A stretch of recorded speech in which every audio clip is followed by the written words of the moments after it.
Now, the spotlight is once again on the decriminalisation of sex work after 6 women were found dead in the Johannesburg CBD this week. Amnesty International South Africa says more needs to be done to protect sex workers. So it's understood that a 20-year-old is actually linked to one of the murders out of the 6 women who were killed.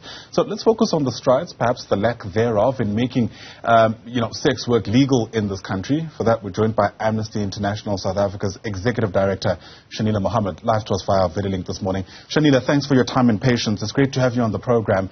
You know, already the comment that's been made as we reflect on the story is that nobody should ever have to die for the plight of sex workers to once again be under the spotlight. I suppose the question this morning is whether you reckon these 6 women would have died in vain. In other words, do you think anything will change given what we've seen this week?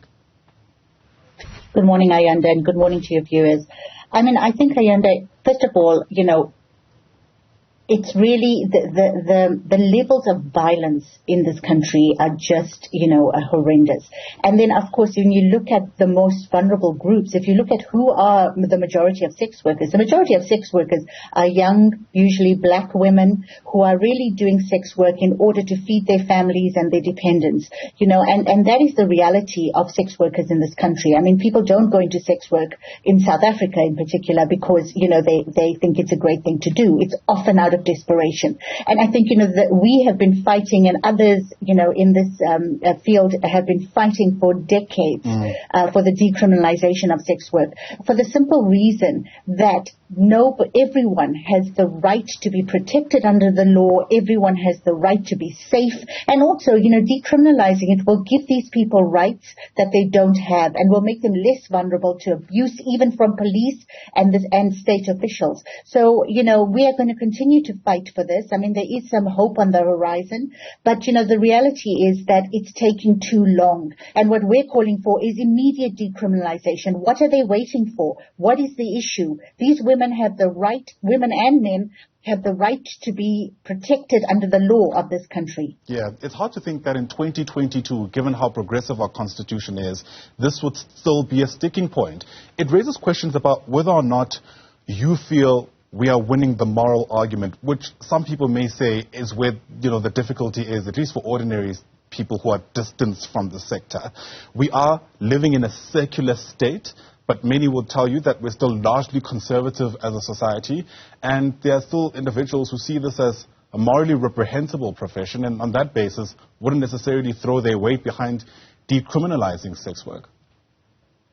Well, let's be honest, sex work never goes away. Whether you criminalize it or whether you decriminalize it, it's they call it the oldest profession in the world for a reason. Now, in South Africa, selling sex has been illegal since the early 1900s, and it was in 2007 that the criminalization of those buying sex was put into place. Now, the reality is that whether people agree or disagree with it, under our constitutional democracy, sex workers have the right, like all the rest of us, to be protected under the law. And, if they are given these rights, they will also contribute to society in the form of taxation, in the form of other things. And, Ayanda, it's not just their lives that are at risk. It's also their health.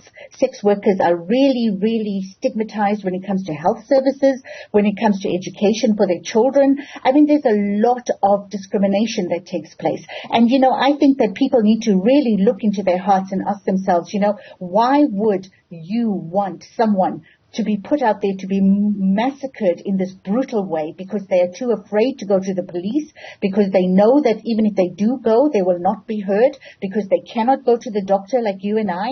I mean, I think it's just inhumane. And I think people need to start being human and not being moralistic when it comes to these things. These are human beings. These are people who deserve rights. Yeah. And I think we have to stop being moralistic and saying, that they are lesser beings than the rest of us. No, they are not.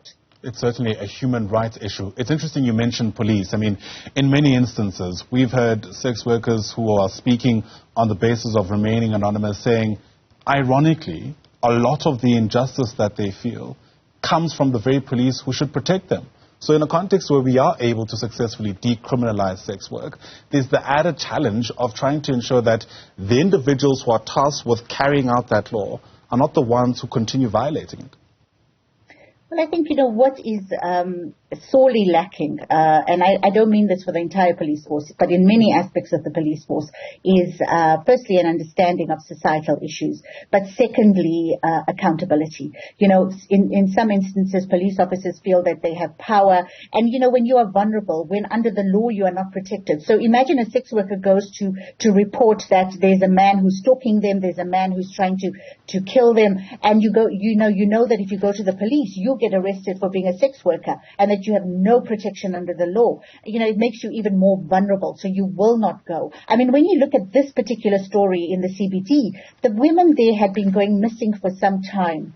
They knew that there was a man that was stalking them, and yet none of them felt safe enough to go to the authorities and tell them. These deaths, Ayanda, were avoidable if people just saw sex workers as a part of our society and really as humans who deserve human rights.